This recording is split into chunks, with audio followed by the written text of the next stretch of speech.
Somewhere in the middle of the two extremes lies a world of open discourse. Probing the depths of the in-between. Welcome to Gray Matters Radio with your host, Michael Devine.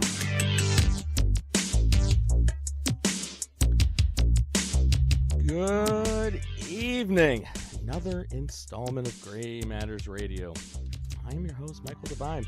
Welcome to Gray Matters Radio, the show that operates somewhere in the world of the in-between. What is in-between, that you ask? Well, unless you've been sleeping underneath a rock for the last, I don't know, 100 years or anything, you do realize that we have these things called political parties. And this show lives in the gray area somewhere in the in-between world of them both. Crazy idea, I know, but for me, I'm actually kind of colorblind, so I really couldn't identify a political party even if I wanted to. So I figured, hey, why not drag more people into gray with me so I am not alone? So I am Michael Devine, your host, your tour guide of the gray. And what qualifies me to guide you on this journey, you ask? Well, I'm a counselor. I am a counselor with a conscience, a man who has been tasked with saving the world one person, one family at a time. A man who saw the world going down the drain from his therapist chair and decided to take his brand of therapy and apply it to a world purely out of guilt, purely out of conscience. I just couldn't sit back and do it anymore. So, so pack your bags. Let's get in here. So tonight is a really interesting show. I'm actually afraid of doing this show when I started putting feelers out there for should age be a factor. Should age be a factor in the with elections and our presidents? And people start saying some really negative things, like it was almost like ageism. So I don't know what's actually going to happen. I'm sure I'm going to get plenty of hate mail basically on this one, but I'm going to try to do it right, because I think we have to start considering age to be a very important factor. We had Joe Biden just this week announce that he is the most qualified man for president. And I like Joe Biden. Joe Biden is a good guy. I don't mind him. I think he's a good old boy. I think he was the human gaffe machine. That's the reason why he really never made it before. So really the whole book has been rewritten on human gaffes and everything. So really all that's been neutralized. So technically speaking, he might be a really good president. But here's the thing about Biden. He's 76 years old right now. I'm not saying that's necessarily a bad thing, but all right, he'll be 78 when when basically he'd be running and taking office. 82 when he'd be done with his first term. Let's say Hillary decides to run again. I mean, well, that's a different show for a different time, but she'll be 73 when she would take office, 77. And there's already been, heck, if you go into Drudge Report, you see basically she has seizures. She has a back brace. She's basically brain fades left and right. So, they've been calling that one out. Our good old boy, Bernie, he'll be 79 years old. He'd be literally 83 years old when he takes over. Thank God. If he did get elected, he'd have really good insurance. Even our good for Elizabeth Warren, Mrs. Pocahontas herself, she'll be 71 when she takes office. She'd be 75 when she left. And so I decided to do, a little bit of research, so Trump is 72 now. He'd be 74 when he would basically be running election again. And well, one of our guests here, I'll introduce here in a second, he has very strong opinions about whether or not Trump is suffering from anything that might be age-related. So we'll get into that one here in a second. God help us. Reagan was 69 when he took office, and now he was 77 when he left. And we know he had Alzheimer's. He actually had symptoms throughout the office that they completely hid from people. Eisenhower was 62 when he took office, was 70 when he left. And so I think it's a legitimate kind of issue. And so why is this a legitimate issue? I'm going to tell you why this is a very legitimate issue. In more of my days, when I saw clients in a neuro-imaging clinic, we had tons of people being brought in for what they call pre-frontal lobe dementia. Now, this is a different type of dementia. This is like Alzheimer's, okay? I'm not talking about that. What I'm talking about is this prefrontal lobe dementia. And this is a very serious one, because when people were being brought in, now the clinic I work for, they didn't take any insurance. I'm not going to lie. I was in a nice place in Plano. They made lots of money. And so basically, the people were basically being brought in. And now the thing is, they weren't Well, they didn't exactly want to be there. A lot of these people were CEOs of companies, owners, family-owned businesses, and the board members, the family, were seeing them making very bad decisions, impulsive decisions. People that never used to like to gamble all of a sudden were gambling. People that never had any problems with infidelity, sex addiction, drug addiction, all of a sudden started to. They started making really impulsive, bad decisions for the company, started getting angry, personality changes. They basically looked like they had, they a lot of times before they even came on us, they would be getting MRIs, making sure they didn't have what they call TIAs or trans-ischemic attacks, or like little strokes people have that have been known to change personality. But MRIs, CAT scans show up completely normal. So that's where they brought them in for the psych part of it, trying to figure out what is actually going on. Now, the thing that would be interesting about this is that the companies couldn't get rid of them. They weren't demonstrating enough incapacity, basically, that would make them go, I don't know. The board members couldn't force them out. If it was a family-owned business, they couldn't get enough votes together, and even then it'd be a lawsuit, because if they tried getting rid of this person, they would basically launch an all-out assault, even at the expense of the company. So it was really interesting that their last-ditch effort basically was to try to figure out, maybe do they have Alzheimer's? Do they have something else? Now, I want you to pay attention here, what I'm about to go over.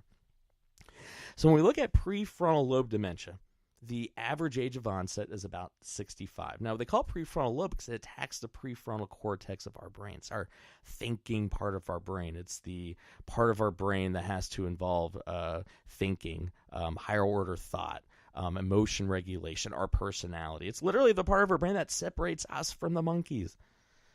Now, when we look at the symptoms of prefrontal lobe dementia, now mind you, these symptoms can go on for like 10, 15 years and gradually get worse.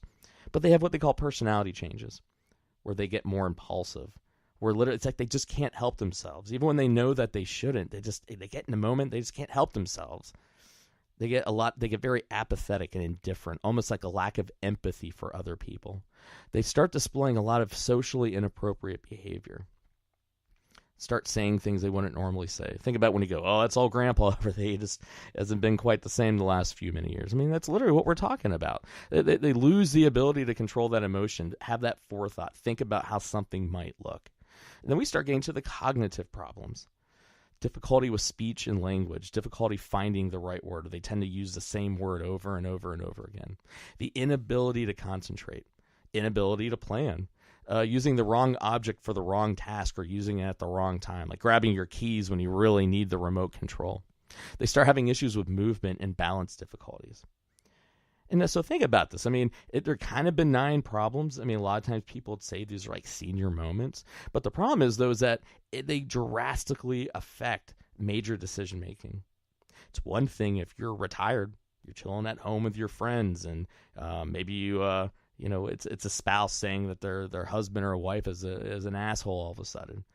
Maybe like, oh, wow, they're gambling. They're going up to the casino. They normally would do that. There was an affair. I'm not saying that isn't bad, but how much damage can they do when they're retired?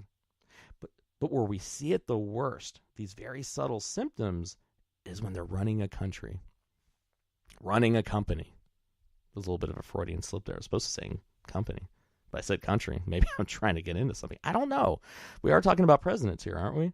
But that's the thing. When you're running a company and you're making decisions like that, all of a sudden now we start getting into some problems. So I've seen it so often. And if literally we have Nancy Pelosi, once again, the Drudge Report, our good friends over there, so many times that you hear them talking about the brain fades of Nancy Pelosi, all the stuff on Hillary Clinton, it's been well documented. But we also start seeing people saying that maybe with Trump.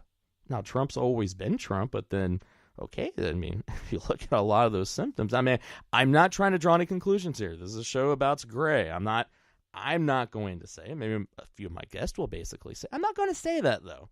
But like a personality changes, we kind of see some of those, don't we?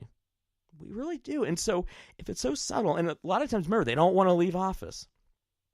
So what are we going to do here? Do we really need to start looking at these things? And if you think, Mike, you're being way off base here, maybe you're being very, I don't know, a little conspiratorial. Maybe you're just trying to rebel rouse because you're trying to get ratings for your show. I don't know. But really what I am trying to do here is that there's some real evidence for this. Just literally last year, a report came out. So a lot of people don't realize, no, this isn't a show about healthcare, but literally our own congressman and senator, they have their own in-house pharmacy. And so a couple whistleblowers, people were releasing some of the things that were coming out. One, how cheap they're paying for all their medications, which don't get me into that. They have it hand-delivered.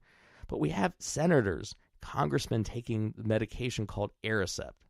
For those of you who don't know what Aricept is, it's a medication that people take for Alzheimer's and dementia.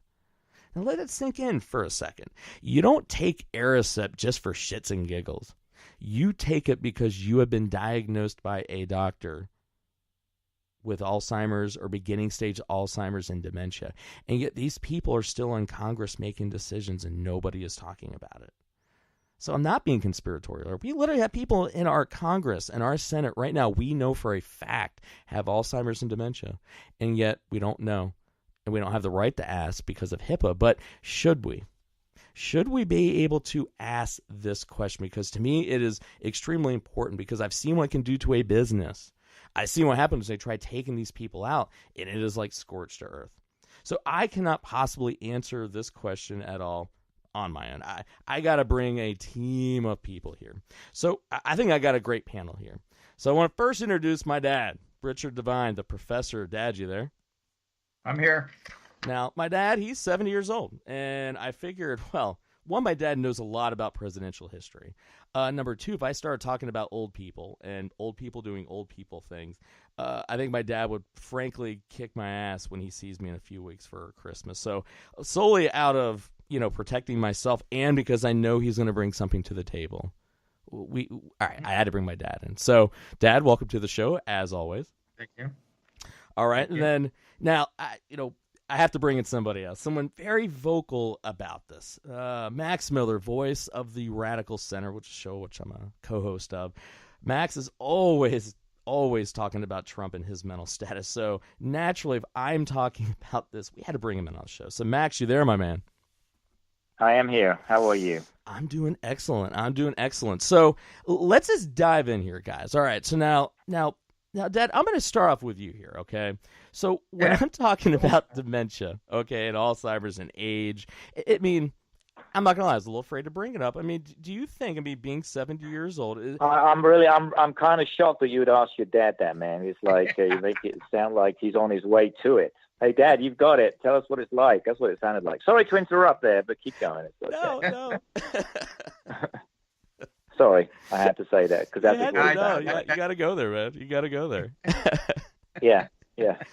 Sorry. Go ahead, man. Go ahead. Sorry, Dad. So, all right. So, do you take offense to that? And would other people you think logically take offense to the fact I'm asking? Should we be looking at age in a different way? Oh, wow. There's so many double standards out there for age. One coming from politicians, and then one if you're trying to find a job. They already feel as though sometimes you're over the hill if you're at 50 or 60 years old, that, they'll come up with more excuses not to give you a job, as being too old. But I think when you take a look at our political system and the people who run, is that, I may get in a little bit of trouble with this, but I think generally the United States is a very conservative nation of people. Regardless if you're Democrat, Republican, or whatever, there's always the element which is, a Democrat conservative, Republicans moderates, or whatever. But I think in politics, for some area, age has always been an identifying character of assuring reliability, assuring of the way of preserving this, in some cases, the status quo, and also depicting conservatism that people want. And rather than looking at the age being a negative, they've looked at it as being a positive.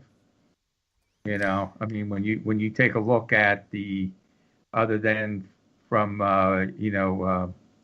G.W. Bush and Obama, you had Reagan that was, I believe he was almost 78 or whatever it was.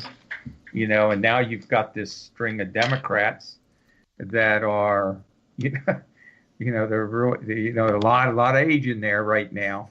And then you have, Trump being up there in the age. So, it's a hard thing to take a look at it, how people are going to be looking at the age, and the key that you're going to, I think is going to become very, very critical is when you start taking a look at the new breed of voter. Now that there's the aging of America, which is the baby boomers are getting older, and they look at some of the younger ones, but when they look at the other leaders, they're looking at people in their own age groups, things of that. But as you take a look from the congressional elections, the midterms, a lot of very young people were elected. And I think your Generation X's and your millennials are moving away. I don't think they trust the older people. So the answer to your question is, I think age is going to become a very deciding factor, and the health situation is going to come out there. And I feel bad bringing it up, basically, because there's so much age discrimination out there. There's so much of this going on in the work world. I mean, Dad, I know you've seen it a lot in the consulting field. And I mean, we've seen it. I know we've seen it a lot in the tech field, a lot of people being pushed out. And so age is a very big thing. And you don't want to sit there and automatically just start, once again, throwing people out because we think they're older. And I don't think that's not what we're talking about. I think it's easy to sit there and make it like a gut kind of reaction or knee-jerk reaction of, oh, what, they can't handle it. And I don't think it's that. And I think what it is that, think about with Reagan. What were the symptoms that you saw from Reagan? Did anyone see anything on the outside? Because we know for a fact what they say for the last year or two he was experiencing symptoms. But did we see anything? I think people just took it there during some of his press conferences or even during the debate with Mondale. You saw areas to where he lost his place. Basically, there was like all of a sudden, where are we? Or he was off into another area. There were some areas to where you could see, where something wasn't right or he forgot something or whatever. But I don't think we all realized, I don't think we took it as being symptomatic of a medical condition, but maybe just the person that, just lost focus or to what, to what we were thinking was the actual.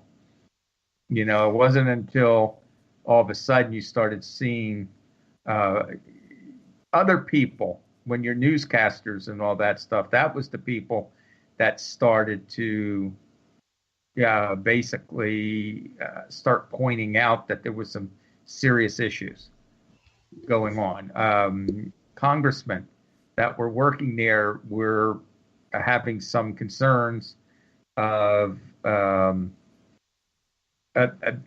loss of the missing, the forgetfulness, or the meetings being controlled by the White House.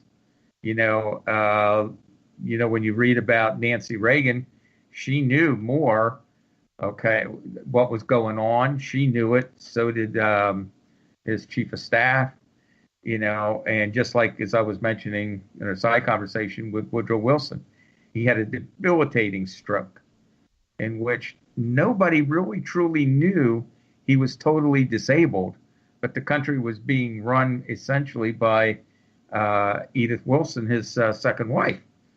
And here, Nancy Reagan was running the government. So there's where I think the question of HIPAA, but I think the key has got to come out if there is a major medical condition that is, it's almost like saying in the Constitution, it just has an age requirement and citizenship requirement. Is there need to be one on the mental health? I mean, the 25th Amendment puts it out there if he's incapacitated, but is it there to say we have to have a qualification on the mental capability or the physical capability?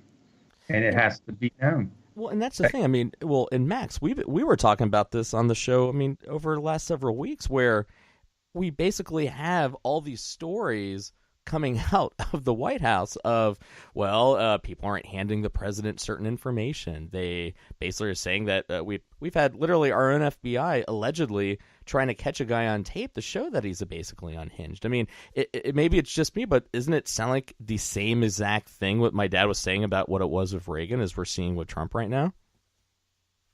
Yeah, well, you know how I feel about this. We've spoken about this, and I actually, while your dad was talking, by the way, he sounds much better than you told me he was going to. I guess your meds are working there. I'm joking, man. I'm joking. You got a good kid. No, what? No, what? I'm sorry, what? Yeah, well, so we were talking about this, like, literally on your show, that literally exactly. inside the White House, they're doing almost the same exact things, where it feels like other people are running it. Right. So the part that got me, and I was very curious about this, there was the service for Bush 41, and you can answer this question, I'm sure, actually, Mike, which was, I forget the name of the part of the service, but Trump didn't read anything. Right? He didn't read it. He didn't. And I'm sure people are going to say I'm picking. Yeah. That's it. The Apostles' Creed. Thank you. Yeah. And I don't know. Is that part of when you have some of these issues, you just can't you can't read correctly? I'll let you answer that in just a second because I'm on a roll. Because I wanted to explain something that happened. So one of my neighbors, he was a great guy. I'm not going to name him, but he's a great old fellow. And one day came out to me, and here's a house across the street, and his house, the driveway across the street obviously went into the street, and the driveways didn't line up. So, because we had a boring story, we had a slightly different lot, so our driveway came through the back. But he came out one day and told us, do not park your cars where I might come out of the driveway, because sometimes I mistake the brake for the accelerator. Right, and or vice versa, meaning I could hit the car. So at what point, and this is what I talk about, I know you've heard me say this, Mike, at what point do you take Dad's keys away? Because he's a danger to himself. And if you've got a politician of any stripe, at what point do you say he's not capable of working anymore, like airline pilots, right? You certainly don't have airline pilots who are the age of the president. At what point do you say, this shouldn't be happening? And they've got the codes to the nuclear arsenal. Yep. So it's one thing that my neighbor could reverse into my car, and actually came and recognized it, by the way. Recognized that, hey, I might mistake the accelerator for the brake and run into your car, so please don't park there across the street, because I've done it before. And eventually his kids they have to take the keys away. So that's where I look at, right, is if that's in real life. And he was he was older than Trump, to be fair. He was about 77 years old. But at what point do you go, we've got to take the keys away from Granddad? And you actually surprised me one thing, Mike, when you said that the average age for the onset, you said was 65? Yeah. Is that right? Yeah. I find that's really amazing. It's scary, 65. isn't it? So it is very scary. So this gentleman across the street, again, really nice guy, he's an old timer, right? Drove a big old Cadillac, and at some point, his kids did take the keys away. And this gentleman loved to drive, and he hated it. But at some point, they felt they had to do that. So I get it. I actually, well, you know me, I get in serious trouble on the radio all the time because I do bring this up. Oh,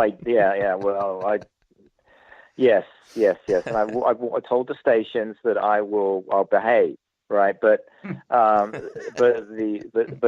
that's your dad. You can tell your dad that's true because I've told you that in the past. But the thing is that and I'll summarize here. I think there is a point when if old Uncle Tom comes to sit down at Thanksgiving dinner, and the grandkids go to their parents, what's the matter with Uncle Tom? Is he all right?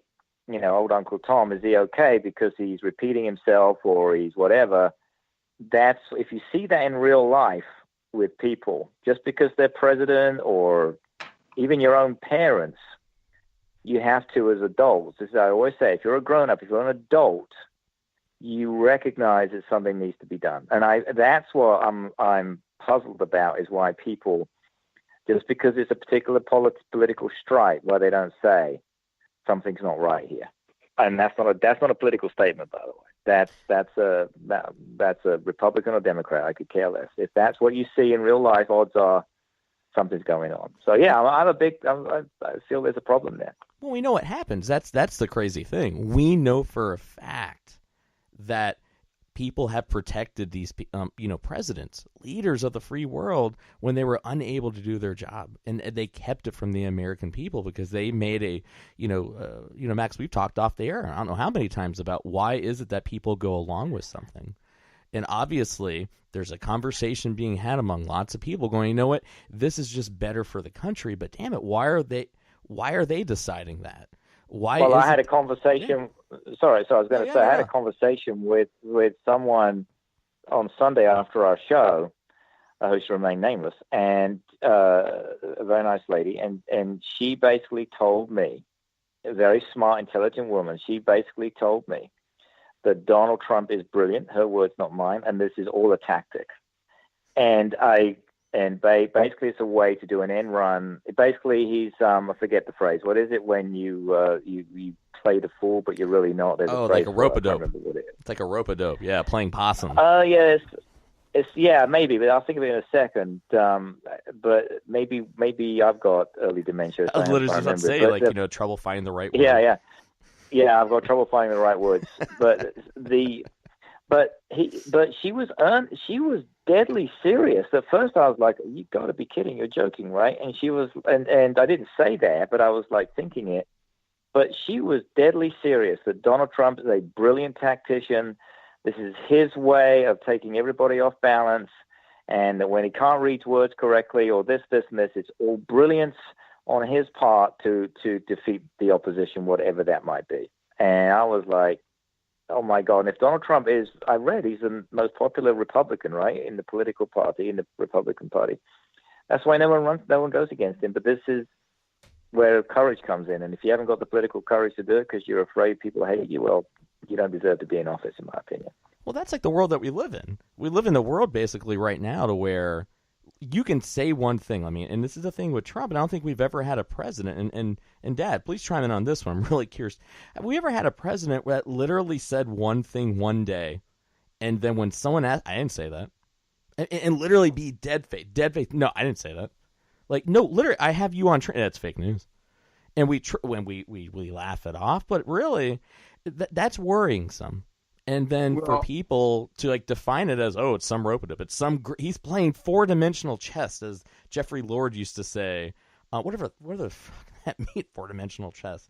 I mean, well, if you go back, and if you want to go back, if we all remember Franklin Roosevelt when he was elected to the fourth term, he was suffering from the effects of congestive heart failure. At that time, they didn't call it dementia, but he was, suffering from, you could call it like lack of oxygen to the brain, to where, there were issues with his cognitive at that point. Is when they went to the very last, it wasn't, I'm thinking it was Yalta, which was the very last conference he attended, and with the Russians, the British, is there were issues to where he was saying one thing and then doing another, and then the generals and his aides, were re-clarifying positions and statements and meetings, to where the point that it was even mentioned by Stalin that they didn't even think he was going to survive. He looked at that. Well, let me ask you, Mike, a question, because you deal with this every day. Why is it that people like this very nice woman that I spent time with on Sunday after the show, why is it that someone like her, a smart, intelligent woman with kids, raising kids, who she would be mortified if they lied, the way Trump does. Why is it that people, human beings, let me put it this way, why is it because it could be Democrat, Republican, whatever, why is it that human beings, despite things like, in this case, Trump saying before the midterms, we're working on a middle-class tax cut, it's going to be really good. It was a flat-out lie, just to pick one. Why is it that people tune that out and still focus on, well, he's one of us? They don't want to accept that. Well, why do human beings do that? It's what you want to believe. It's what we call the funnel, not the funnel attribution error. It's the confirmation bias. You're going to ignore any evidence that contradicts what it is you want to believe because you want to continue to believe what it is that you are. And if you're a very big Trump supporter, you don't want to believe that maybe the guy's a little bit kooky. Think about it. How many people? I mean, we got to do this. I think we have to do this on our show on Sunday. Literally almost make a running tally of how many people who were in favor of him now have completely gone out of favor and have all said the same exact thing, that this place is out of control, that he's not in the right frame of mind, and literally then what does he do? He attacks them. He basically says, "Oh, they're weak, they're not intelligent, they were the ones that were crazy." And it's like, man, if this is really good, I mean, because you have a son, right, Max? Hey, Max, you there? Sure. Yeah, I'm here. Sorry. Yeah. So you have a son, right? Yeah, no. Sorry, I apologize. That's right. So No. If your son, I had the mic muted. It's all right. So think about it. If your son was dating a girl, and every single guy that this girl's that this guy or this girl's dated has ended in epic fashion. I'm talking, fight after fight after fight, and if every single time she's like, well, they did this, they did that, are you going to sit there and go, this is a good girl and she just had the worst luck with guys? You're going to sit there and go, well, you're at the center of all this. Maybe you're the one that's a train wreck. Maybe you're the one that's causing it. Would you feel comfortable your son dating a girl like that? Well, actually, the phrase I've used in the past is, I tested it out on some of my Republican friends, which is, would you want Donald Trump running your kid's high school? and much to my, and it's almost like they have to say yes, right? Because but some of them meant it. And you've actually just given me a better idea. From now on, I'm going to say, I'm going to twist your words a little bit. I'm going to say, you have a daughter. If your daughter would you let your daughter date Donald Trump? Forgetting the age difference. Would you let your daughter date Donald Trump? Would you approve? Let me rephrase that. Would you approve of your daughter dating Donald Trump? Now, that's really, really close to the edge then, because if they then turn around and say, oh, yeah, I should have said that to this woman, right? But when she said Donald Trump's brilliant, he's playing both ends against the middle, that's the British phrase, right? I was like, I should have said that because she does have a daughter, a teenager. And I should have said, so if you think he's that brilliant, would you approve of her dating Donald Trump, assuming the age difference was relevant, and marrying him? Would you approve of that? And if at that point they still say yes, then because they might say that to save face, but if they say yes knowing full well that I'm like incredulous, then they surely, that really shows their level of either denial or they're just trying to save face in front of someone like me. So you just gave me an idea. I'm not going to say the school thing anymore because too many people would go, oh yeah, he's brilliant, I would want him to run the school. But if I make it really personal, you have a daughter, would you let him date him? Or would you approve of it? There's no way. I think I'm going to have to do that.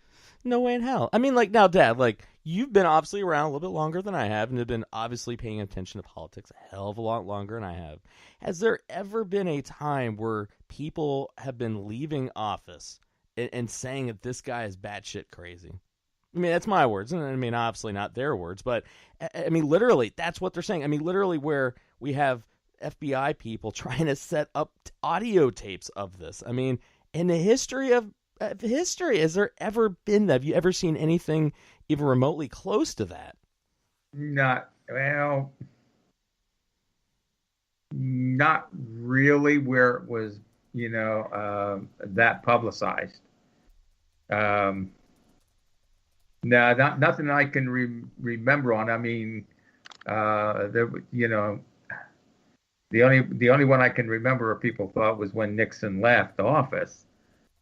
but essentially, not since now, since we've been listening, since everybody knew with Reagan, but nobody said anything of that. Well, actually, let me ask you a question, if you don't mind. When did you personally, when you were around in the 80s, when did you notice with Reagan? Was it something you noticed, or was it after the fact? When did you kind of notice you turned to your wife and said, "Hey, what's wrong with this guy?" The only thing that I'll tell you the truth, when I was starting, and I don't know why, because I worked in healthcare and all that, is during the one debate with Mondale. I think it was either the first or the second debate. I actually did start to see, well, he's not he was like rambling on a question, and he did it about 2 times. And I mean, even when you looked at Walter Mondale looked over like, okay, or right, or whatever. It seemed like they were rambling. Now, one of the things that I said to my wife was, when we were doing that, going, wow, maybe he's that tired with all this campaigning. I was just about to say, are we defining it knowing what we know now, or is that, no, we actually kind of thought there was something a little funky back then? No, it was something there, but I really didn't know that it was the beginning of the signs of Alzheimer's. Just that, you started to see it a little bit more, to where you almost started to become, well, that's just his new moniker, so to speak. That he's going to go out there a little bit. He's going to float around. As far as from being aware of the Alzheimer's, that is an after effect, when all of a sudden then you had your newscasters going back and redoing footage of press conferences. There was that issue where he would have a tendency to lose his place or ramble, and then all of a sudden, so now what you were taking as, okay, yeah, he's lost his place, or he's a little rambling, or he looked confused, to where he was there, to now all of a sudden, oh my God, So I'm going to ask you point blank then. So when you've lived through that, you've seen a lot of this. You've obviously seen the multiple presidents. With what you see from Donald Trump, do you feel as though you see a lot of similarities with what you saw with Reagan and some of these other presidents? I just really can't figure the guy out. That's my problem. He's all over the place, like Dudley Do-Right steering a ship into every island, saying everything. I don't think you can compare it to what you witnessed with Reagan, but again, he has that tendency to ramble. He has that tendency to forget. You don't know if it's deliberate, that he's saying deliberately that, no, I did not pay off or whatever, or is it truly cases where I sit back going, is it truly a person who doesn't remember? He's not in the same zone, and then he comes back sooner or later, or some of the other ones I've seen where he's coming back and saying, well, maybe I don't remember, but yeah, he comes back and says, I'm the most brilliant man in the whole world and I have the best memory. And I'm going, well, hell, if you got one damn good memory and all that, then how come you're telling me, well, I don't remember? What's your definition of memory? I'm going, well, there, but I can't say it hasn't, and again, being a 70-year-old, I think your natural tendency as you get older and older, it's just your brain isn't as sharp anymore. I don't care whatever. You can take all these new drug, over-the-counter stuff that's Prevagens and things like that. It's natural. Your brain is not going to be at its sharp like when you were 30 or 40 or 20 or 16, whatever. But in its own little way, I mean, your mom and I will sit back going, what the hell was he talking about? I'll just sit there and goes, well, it's just a typical braggart, or why, how all of a sudden, oh, I don't remember, or I don't do that. And then he comes back, and as I said, he comes back and says, I'm the most brilliant man in the whole world. I'm that, and I'm going. But there's certain times he can't even read words, right? And I've noticed that. No, Again, I know that. Yeah. I get in trouble. I get in trouble on the radio because of the simple fact that people like this very nice lady, say things, and they accuse me of basically it's not relevant. He's playing, chess with half his brain tied behind his back, whatever. And of course, it's backed up by certain people in the media who, to me, are shameless because they really have no spine. Because this is what my very simplistic view is: if you have a responsibility, and your parent is going downhill, like there's my neighbor, sometime the adult kids have to take the keys away. By the way, I'll be the first to tell you, Mike told me he's taking the keys away. I'm sorry, I had to break it to you right now. We weren't supposed to talk about that. Sorry, that's man, that's what he was coming in for in the holidays. We're going to do an intervention. Yeah. I was going to take his Mustang. I was just going to take it all. The Mustang. Yeah, right. Well, so let me tell you, Michael, your Grammy and Grandpop took away my keys once, and I sat through 8 hours of watching Red Line 7000 in a theater. Of Stuttgart. That's how mad I was. So, yeah. Well, I guess. Hey.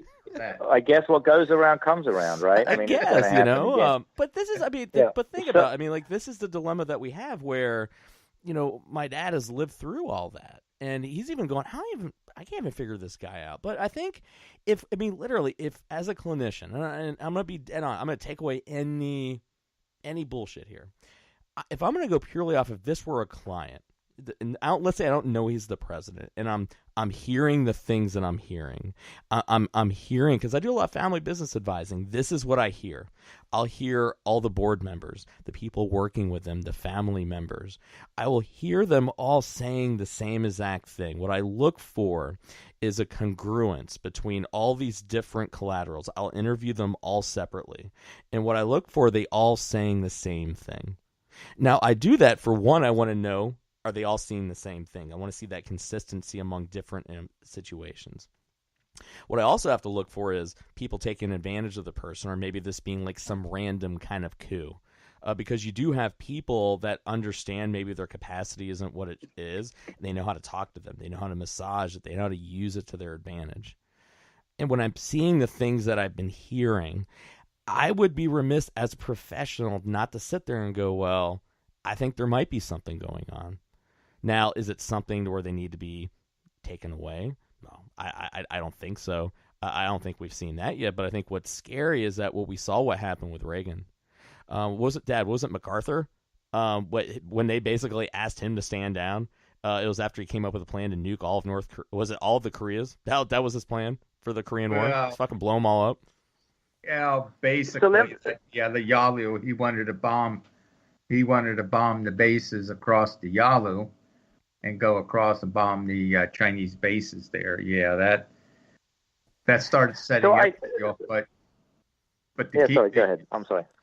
But the key being is, whether he was sane or insane. I mean, that was a little bit before I was just a real young person at that time. I don't remember. We got to look at it. I mean, think about our military. I mean, I went and looked this up, though. I mean, so the retirement age is 62 for the officers. I think they say some upper level are 68. No, so not anymore. No, they get up there now. Yeah, I think they said the research. 68 is the. They said some higher level officers and specialized personnel can serve until 68. Yep, and your airline pilot 65. Yeah. So retirement. So why are we allowed? I don't want to say that because I'm old. Why are we not monitoring that on? We have the age. We have the age requirement when you can become a representative, a senator, president. Okay, but yet we leave everything else open ended. I mean, Strom Thurmond and Russell. All those guys were in their deep 90s. Hell, John McCain was going through brain cancer and chemo, and he was still voting. Yeah, they were not functional. We literally have people with Alzheimer's and dementia in our Congress right now. So I guess that begs the good question then. So if we're gonna I always say the big part, Max, this is the first time on your show, but the big thing we always come back down to, we always tie everything up to is, all right, we can bitch and moan about it. We can hypothesize. We can sit there and talk about all the knowledge that we have, but it all comes down to what is it that we can really do? What is an actual suggestion based on what we really know? What is it that we can really do? And so, and I think, Dad, you started laying into it a little bit. Why isn't there either? I think the age limit one's tough because there's so many individual differences, but just like with pilots, just like with military officers, should we basically start enacting some type of cognitive mental status test for anyone who's of elected office? And so, Dad, I'll let you take this one, and Max, I'm going to get your thought on this one as well. Well, that is a real tricky subject, but I think it's like for anything else, like when you go into the military or you take jobs with companies, they make you take a physical to determine whether or not you are acceptable for the job. And if at any time, and then you have periodic annual physicals in which you're being assessed whether or not you can continue on.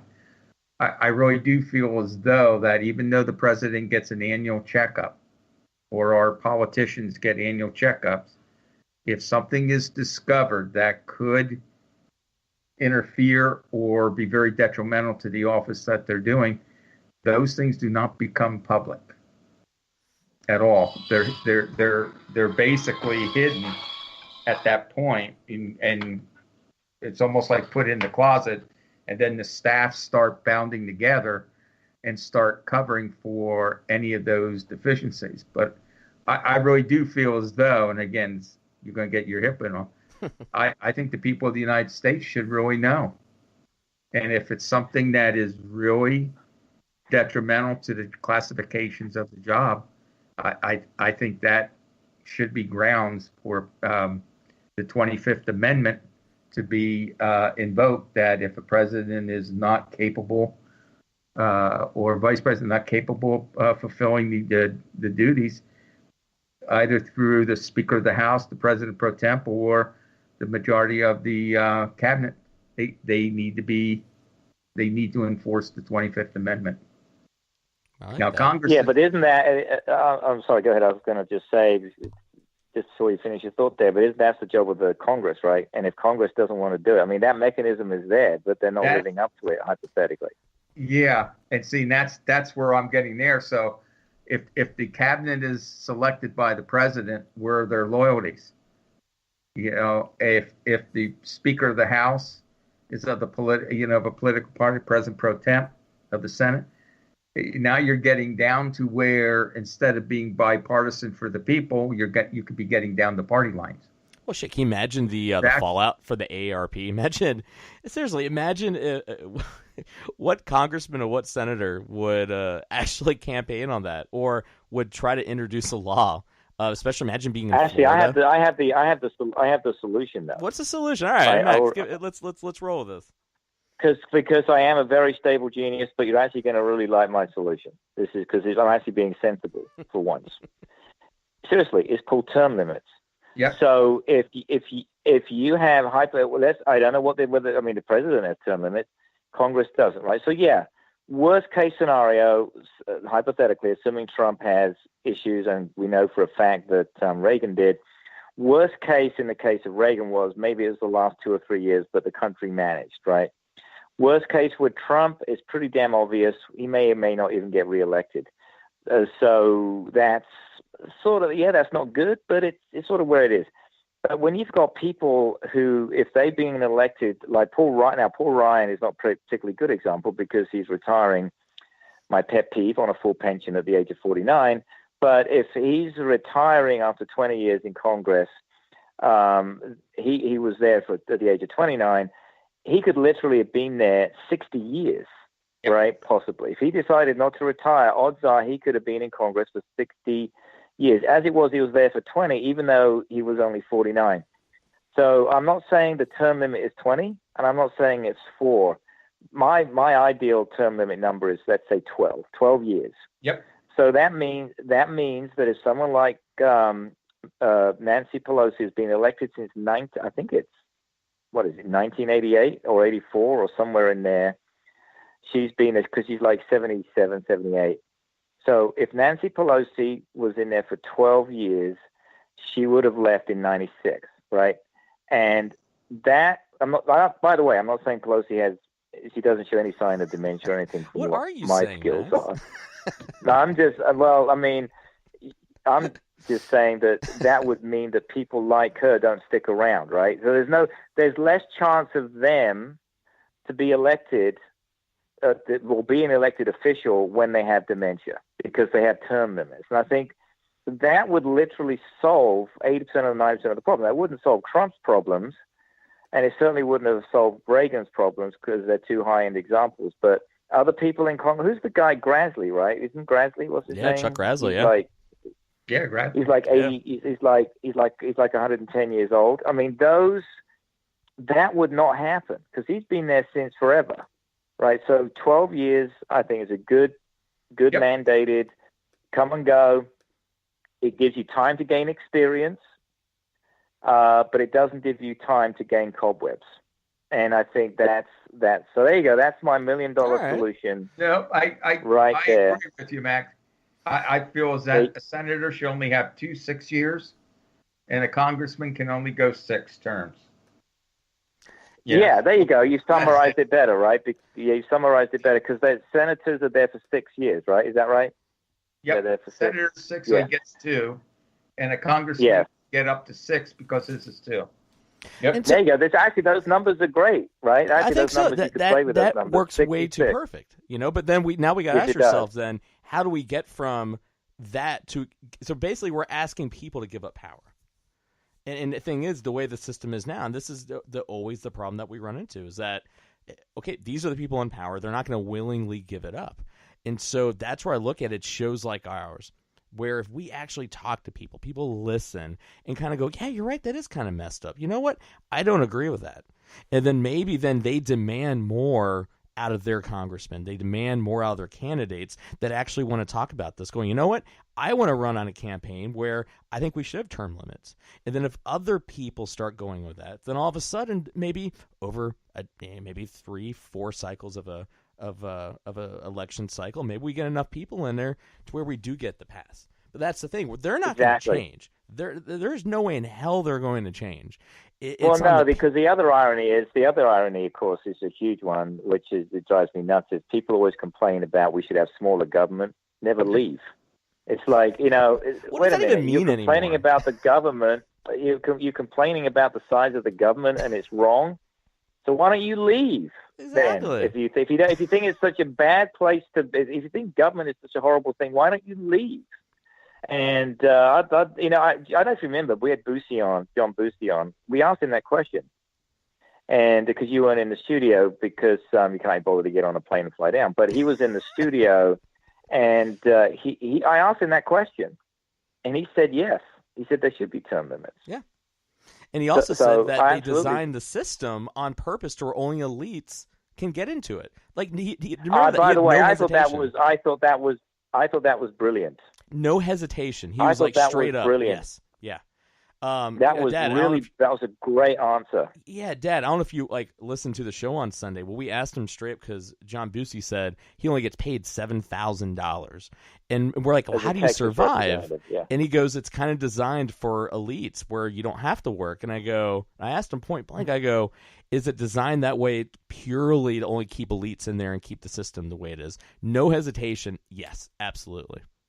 So, and actually, if you think about it for Congress, actually, Mike, they make $190,000 a year, right? Yep. Living in D.C., there is no friggin' way that you can live in. Listen, it's basically 2.5 times way above the average in the United States, right? So it's not. I mean, you can live in D.C. for that amount of money, but if you don't do it for the money, so therefore, because you're not going to make a living wage. Comparatively to some of your expenses, especially if you have a family, and lots of these guys do.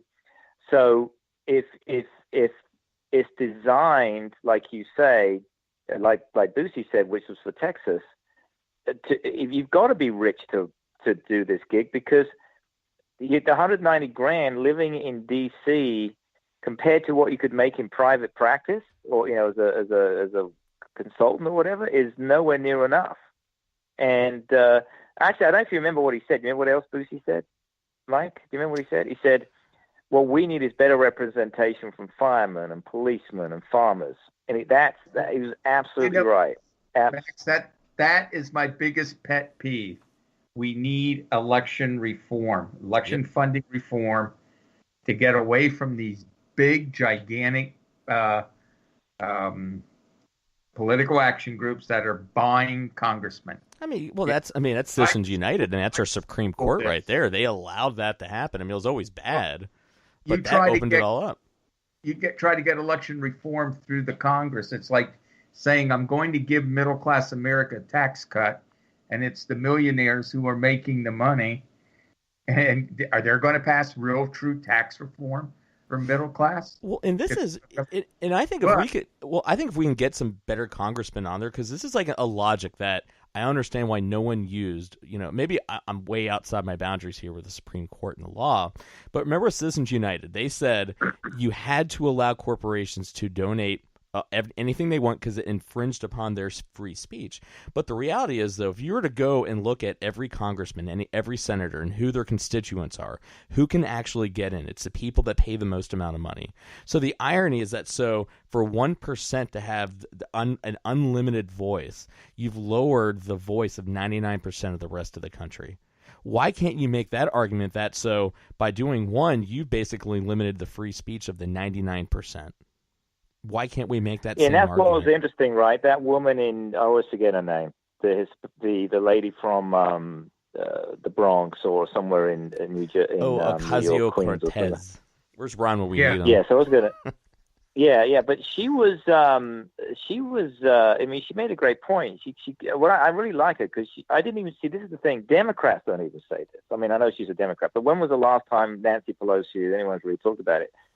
This lady said, when I came to Congress, I found out that my health insurance, which is now subsidized, was cheaper than when I was working as a waitress, right? Mm-hmm. And because it's subsidized. And then she went on to say she wants to make sure the people her staff get a living wage, because they don't in D.C., right? The people who are the aides and those sort of things. So she made a great point, which shame on Democrats, right? They've not done this. They've not pointed out the people. If you work for the government in D.C., you not only do you get all the government perks, which most people understand, right? If you work in bureaucracy somewhere. But the fact that the Republicans and Democrats have not been raising this and saying, look at my benefits, look what I get, and I get a real pension, an old-fashioned pension, then this is where I think she's actually a breath of fresh air. You may not like it, may not agree with the politics, but she's pointing out some hard facts, which even Pelosi and Chuck Schumer, otherwise known as Granny and Grandpa to me, right, have absolutely ignored. And that's why that's why they lost the election. And that's because Trump said, I'm going to take care of the ignored. And of course, he's forgotten about the ignored because of his dementia. But, it's a good job no one listens to me. I just think, it's, the reality is that people don't realize, people are being lied to and bullshitted for way too long. They were lied and convinced that I care about you, and they don't. And that's what, I hope what this election was about. Maybe people are kind of realizing, like, hey, we are getting screwed over. They don't care about us. And it's really up to us to start reading about things, understanding things. And Max, that's why I look at what our job is. Our job is to talk, get people to listen. They go, you don't have to agree with us, but can we get you to think? That's why I love my dad on the air. Yeah, that's exactly what I want. Yeah. And it's... Oh, yeah. What I tell everybody to do? They want to find out what's going on? Read Orwell's book, 1984. But think about with truth. Don't trust what your eyes can see. The whole idea of doublespeak. That is what's kind of going on. And people, for far too long, we knock out critical thinking in our schools, where people have no idea how to actually synthesize a thought. They can regurgitate something. This is what happens when we start talking about why is our education system so bad. Maybe this is the reason why it's bad. Maybe it's conspiratorial. I don't know. But it seems like it'd be a hell of a plan to make people dumb and not critically think. And then they can get away with whatever it is that they want. And that's what it basically feels like. So a lot to digest here. I'm going to wrap things up here. We've got a good hour on this one. I think we got some good thoughts here. You know, me personally, I agree with both of you guys. I think we need better representation. I think people got to get more involved. I think we got to start diving in issues more, because people can't bullshit us if we know what the truth is, or we know what the research is. We know what these issues are about. I think it is about term limits. I think we should have term limits over all of this. But you know what? I think what we also need to talk about is after a certain age, just like as a pilot, as a military member, hell, if you're a board member of a Fortune 500 company over a certain age, to even get insured by the risk insurance companies and the board, you got to submit to these tests. So if every other part of every other facet of every other business area says you have to do this, I think we should. I think we need to have an independent board, psychologists, psychiatrists, counselors, to assess behavior. We look at what they do, what they say. We talk with people internally every single year. If you're going to run for office, I think we need some type of board. I think we need people just to basically say, this is what we think is going on. Give them a clean bill of health like we would a pilot. Why would we expect that of our pilots and our military officers and our CEOs? And why would we not expect that of our presidents? If you get diagnosed with dementia, Alzheimer's, damn, that should be a fucking trigger right then and there. You should be. If you get that, literally is the definition of it. You're an elected public official. I think you do have a right to HIPAA, but if you have a condition that is getting in the way of you making decisions for me, damn it, I don't want you making decisions for me. I want to know that your thinking is where it needs to be and you're not being taken advantage of. There are a lot of wolves out there. And I don't know about you, but if I saw that, and I was like one of those people that didn't give a crap, it had no morals and values, one of the sycophantic people we see in politics, well, then they're going to take advantage of it. And I want to know that the guy or girl that is my elected official can see that coming a mile away. And we know it's all being taken advantage of. So that's what I think. That's what I think we need to do. We also need to continue having a conversation. Conversations like this. Doesn't matter what you believe. Listen, talk. If you think I'm full of shit, tell me I'm full of shit. Write me an email. Tell me I'm full of it. I want to hear that. I want to know why you think I am. Back it up with facts. But if you agree with me, tell me why you agree with me. Back it up with facts. Just don't agree with me. If you have a new solution, I brought a new solution. Because that's how this rolls. So, I want to thank everyone for listening to another riveting installment of Gray Matters with Michael Devine. I want to thank my guest, Max Miller of the Voice of the Radical Center. Dad, Richard Devine, the professor, thank you so much for joining me once again. And once again, I'm Michael Devine. And just remember, the next time somebody asks you, are you Democrat? Are you Republican? Say, fuck that noise. My ass is gray. All right, everyone. You have a good night. Peace. All right. Have a good one. Thank you.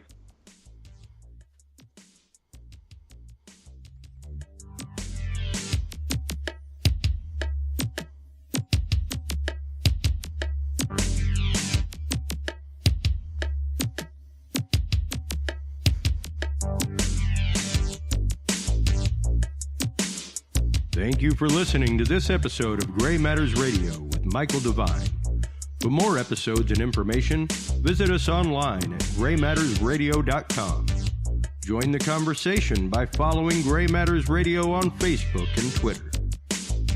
Gray Matters Radio is a proud member of the HC Universal Network family of podcasts.